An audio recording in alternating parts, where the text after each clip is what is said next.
Thank you for coming back to the Law and Crime Trial Network. I'm Linda Kenny Bodden. Well, we go to Ada County, Idaho this time, where opening statements are taking place today in the trial of accused doomsday cult mom Lori Vallow Daybell. Daybell, as you know, faces multiple charges, including first-degree murder for the deaths of her son J.J. Vallow and daughter Tylee Ryan, as well as the death of her husband Chad's first wife. Her name was Tammy. If convicted, the doomsday cult mom faces life in prison. But our very own Gigi McKelvey joins us from outside that Ada County courthouse in Idaho. Gigi, I'm so excited. Tell us how day one of the trial has been going and about the opening statements. Yeah, opening statements were fairly brief, and maybe that's a good thing. I think throwing a lot of names out there right out of the gates just going to confuse the jury. They kept it on the victims, kept it kind of focused on what led up to the murders of the kids and Tammy. And then the defense just essentially reiterated she was a good mom and made the jury aware that her alibi was that she was inside her apartment at the times that Tylee and JJ were murdered, and she was in Hawaii when Tammy Daybell was murdered. Well, it sounds interesting. So, but there was a piece of information that was let out about the Chad's phone, his cell phone, being pinged near Tylee's grave. Can the prosecutors tie this to Lori at all? Well, it's not really tying the actual murders or the burial to Lori. It's part of being the conspiracy. You know, she doesn't have to physically murder anybody to get the murder charge, and that's exactly what they've done here, is given her conspiracy and murder charges. But that was one little nugget we have been wondering about. Where was Chad's phone during things such as the burial? Well, we find out that we know as far as when Tylee was buried, his phone was pinged right there near Alex Cox in the pet cemetery where her body was found. The other piece of information we have not known but have suspected is that they did find her DNA on a pickaxe and a shovel on Chad's property. Remember, Tylee was dismembered and burned, and her remains were found in such a terrible condition. I suspect we're not going to get a cause of death for her. Yeah, just horrible. But speaking about cause of death, the other child and also Tammy Daybell, was there a disclosure from the prosecution about the cause of death of the other child and, of course, Chad's wife, Tammy Daybell? With JJ, it seems to be it's going to be suffocation or something to that effect.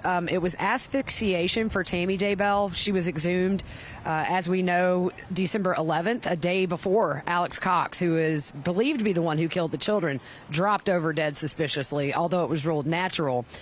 They did show some of these photos of the autopsies and the crime scene as they were going through these. With JJ, it showed the large amount of duct tape on his hands. It was almost like a ball.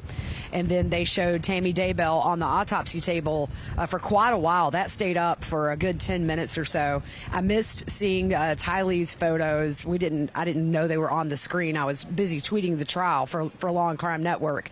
But we're starting to get a little bit of a different picture, even with these little nuggets of Chad was there when the burial of Tylee was taking place. And they do have DNA on tools that may have been used to dismember and bury her. Just horrible. So with all this horror that the jury is seeing in the courtroom, Lori Daybell is there doing the showing of the autopsy photos. What was her demeanor like in that courtroom? What did the jury see? Well, I'm going in the main courtroom after lunch here. So on the screen we're looking at, it's very hard to see facial expressions. It's just not a close shot of her. But she seems pretty together.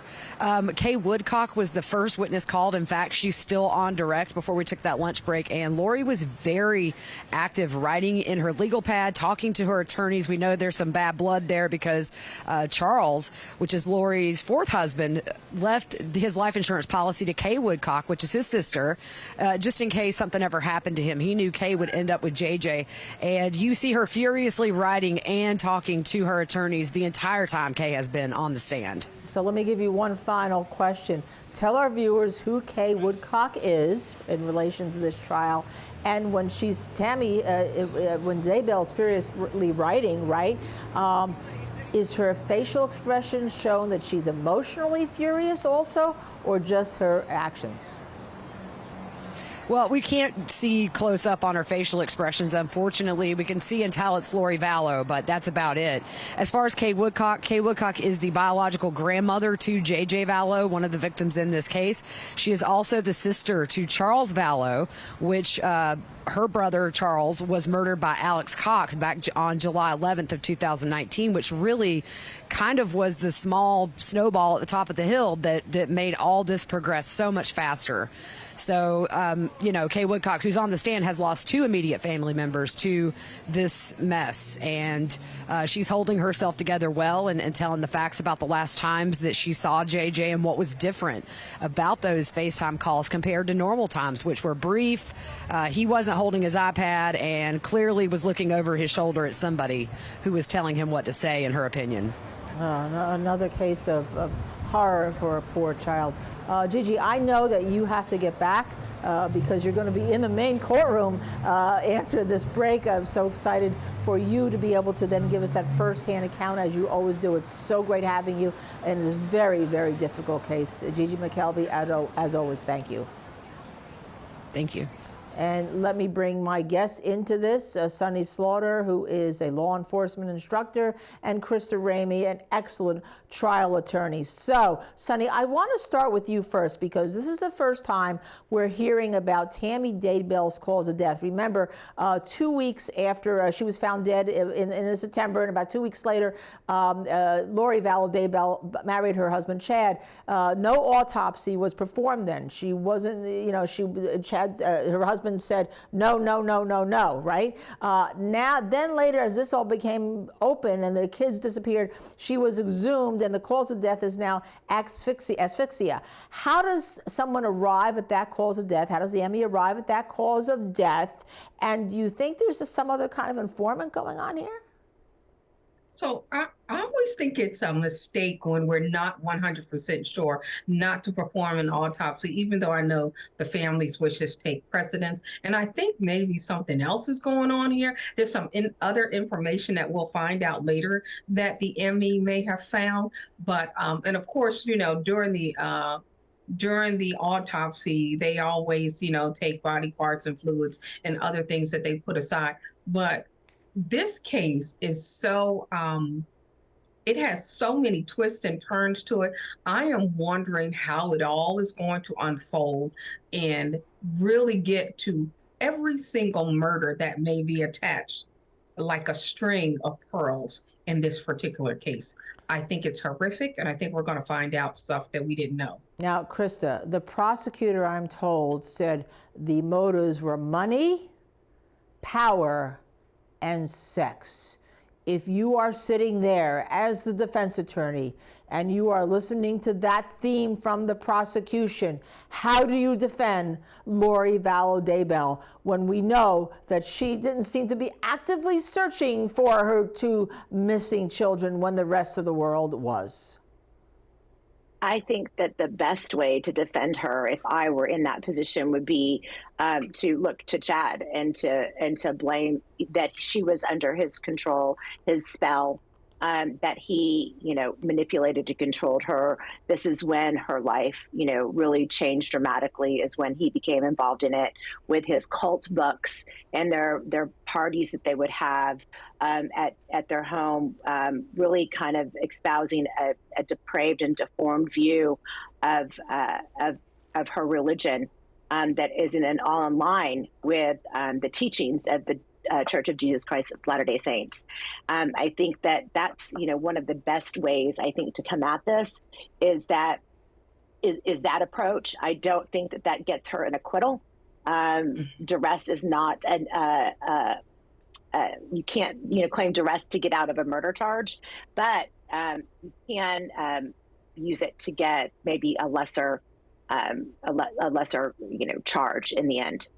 So let me go back to Sunny Slaughter here from what Krista just mentioned, the key word, religion. Is the doomsday cult a religious cult that she can rely on Lori Vallow to say she was brainwashed, especially since we know that she was incompetent to stand trial at some period of time here? Can she rely on that? Is this case going to surround about religion for the defense and money, power, and sex for the prosecution?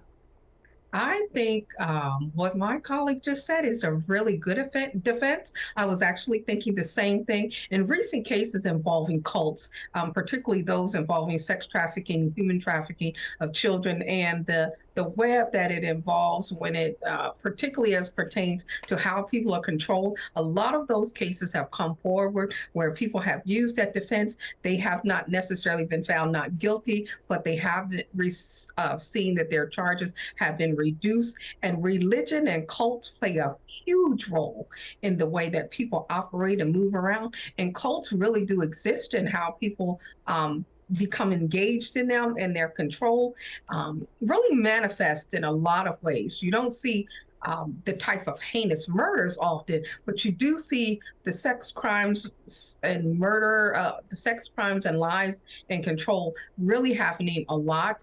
And there's a lot of investigations behind this, a lot of cases that can substantiate this type of defense.